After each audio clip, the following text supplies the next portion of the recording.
Great. Well, first off, I want to say it's a real honor to be here, and RMI is, it's a pleasure to be in front of you all right now, and I appreciate the help from Kathy, and I also appreciate the way that you've organized this program, that I am not going last. I am, in fact, going second to last. I don't have to follow, I don't have to follow our last speaker.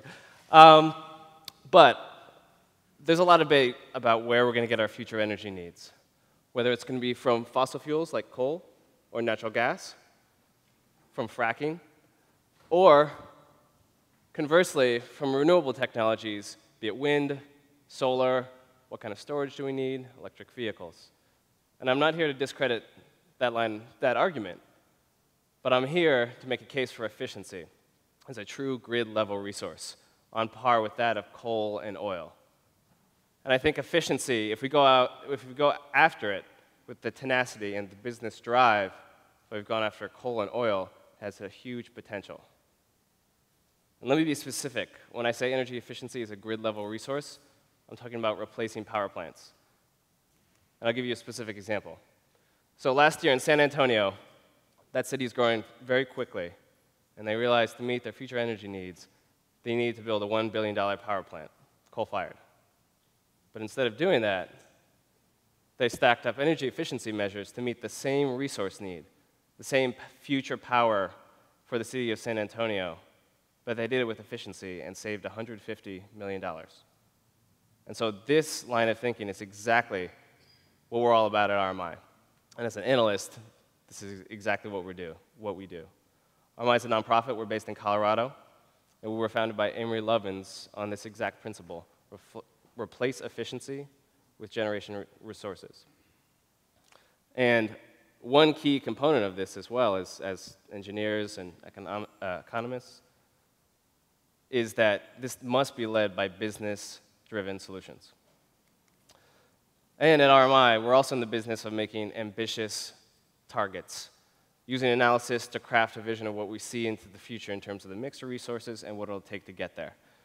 And we've just written a publication called Reinventing Fire that focuses on the 4 main energy consumption sectors: electricity, buildings, industry, and transportation. And this is one of our main output graphs. It's showing the different kinds of energy sources and how they vary over the next 40 years, the left being 2010, the right being 2050. And these bottom bars are coal and oil, and we see them going down and being eliminated by 2050.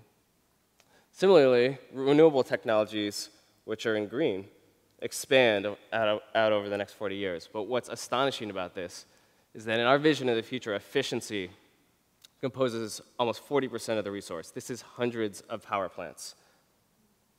Now, in meeting our future energy need, the best resource is the resource that we don't have to generate, and that's what we at Rocky Mountain Institute call the negawatt. But at the same time, this future energy need comes at a certain cost, and that cost is uncertain.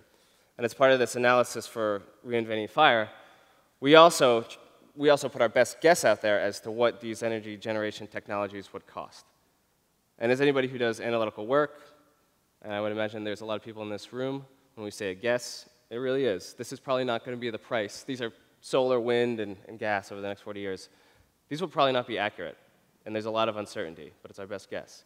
But what is for certain is that efficiency is very cheap when compared to supply-side resources. And in the Northwest, over the past 20 years, it's been 3 cents a kilowatt hour. And that comes from the Northwest Power and Conservation Council. It's a regional group based out of Portland that is charged with the power planning for the Northwest. And I don't know if any of you look at your bill in detail, but 3.6 cents per kilowatt hour is very cheap. So there was a rumor in China in the mid-1990s, and it was about Singapore, that there was so much money in Singapore that you could just reach into the walls and pull out money. And what they found out was it was actually ATMs what they were talking about, not in fact. But I think it's a great analogy for efficiency. Efficiency is very low cost, and by retrofitting buildings, making them more efficient, you are saving money. There's money in the walls. And in fact, in this Reinventing Fire analysis, we found that over the next 40 years, that savings is $1.4 trillion. That is an astonishing amount of money for a resource that can meet our future energy needs. But we haven't done a great job building out this capacity of energy efficiency in the past, and there are good reasons for that. And if you humor me for a second, I'll give you a little bit of history about why we have not done a great job selling efficiency. So this comes from Arizona. It's from the 1960s. It's kind of hard to see, but focus on what that sign says, if you can read it, and what that store is selling. Does anybody know why this might be strange in today's environment?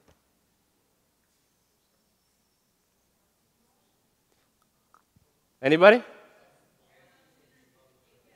Yeah, exactly. Does anybody know what APS is? Okay. So APS is a utility, like a Seattle City Light, Puget Sound Energy, Snowpud. So this is actually a store that sells appliances that is run by a utility, trying to sell customers more inefficient and more electricity-consuming appliances. In today's environment, this is crazy to think of. It's like if Seattle City Light had a big store downtown selling inefficient refrigerators.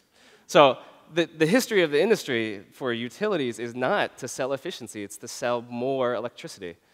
And this is it. It's a utility selling inefficient appliances. And I love this because it's part of the history of the utilities and why they exist in the way they do today.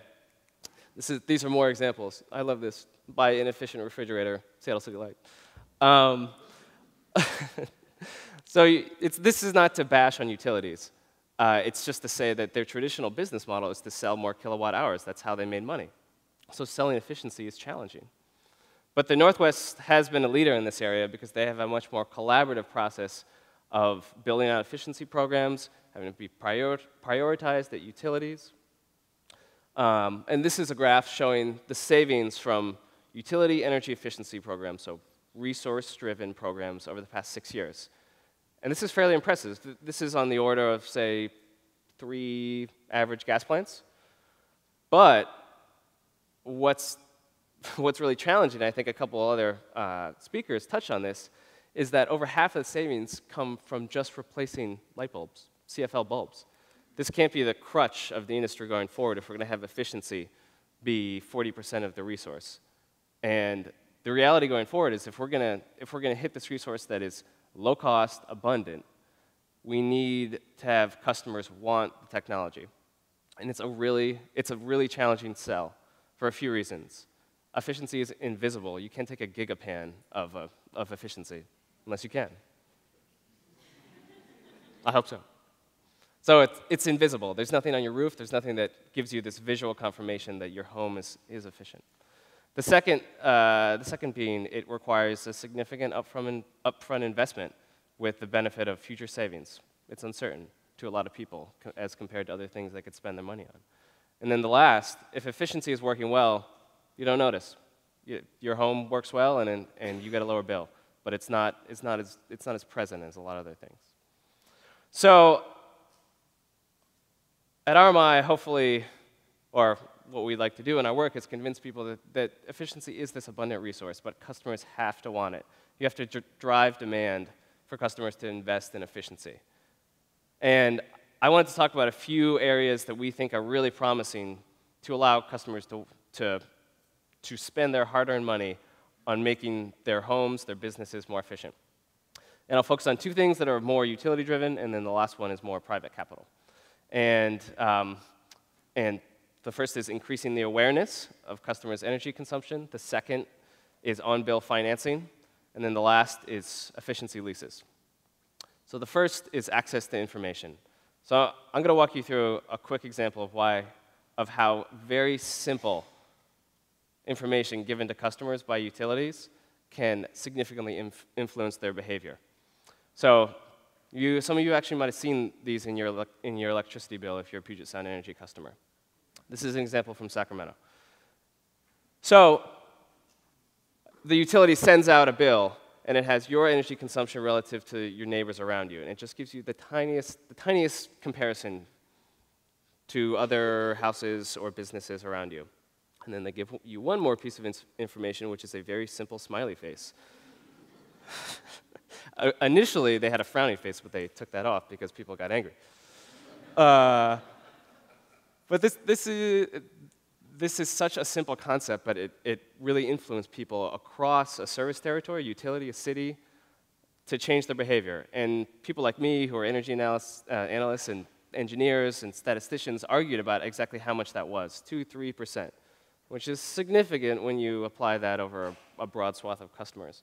But at RMI, what we're really excited about is when you give customers access to their information about their energy consumption, they're much more likely to do other things besides change their behavior, like invest in technologies in their home that are provided by the utility. So participation in other programs goes up significantly when you just give customers a small amount of information.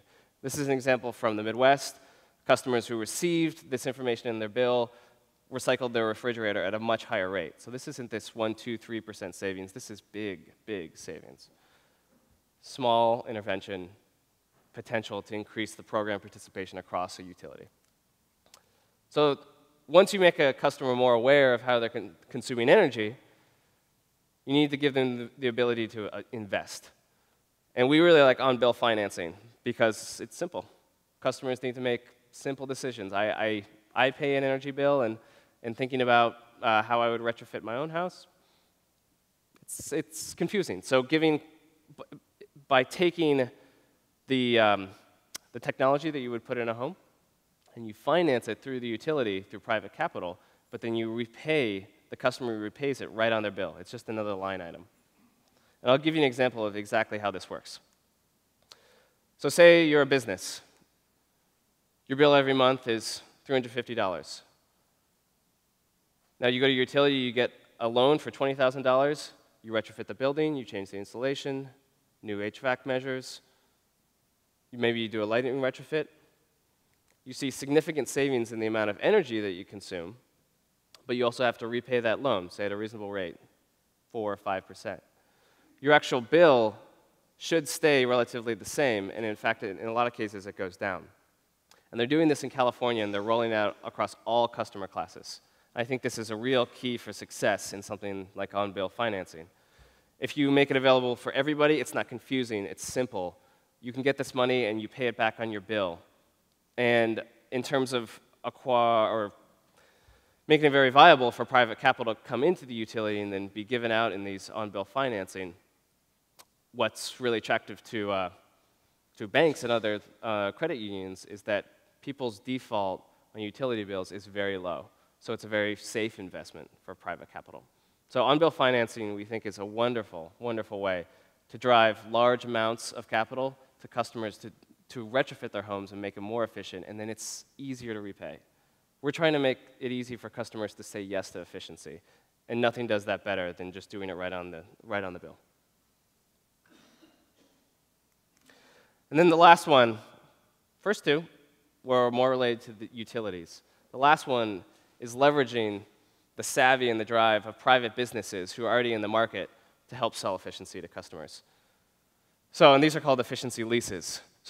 And they're related to what's called solar leases, which companies like Sungevity and Solar City have used with great success in Southern California to drive the build-out of distributed solar. So the idea being, and I'll give an example of solar panels, just to make things fairly straightforward. So these companies offer solar panels installed on your home, they streamline the process, and then you lease them over 20 years, just like you would a car. And customers have seen this as a great way to have low initial payments, but still get the benefit from solar panels. But now these companies are adding efficiency on and driving down the whole transaction cost of acquiring a customer by using both efficiency and solar together, and then allowing customers to pay it off over time. And these companies like SunPower and Solar City are very savvy in the way that they acquire their customers. So it's really leveraging that private market and the real drive of these businesses to be successful in a way that a utility isn't. So in closing, I know this is one of the last presentations of the day, and I also think these three things that I mentioned are not necessarily going to be a panacea for electricity, for energy efficiency as a resource, but we like them, and we think they can drive customers to invest in energy efficiency and hit that resource potential that we see in 2050. And in closing, that's it. Thank you.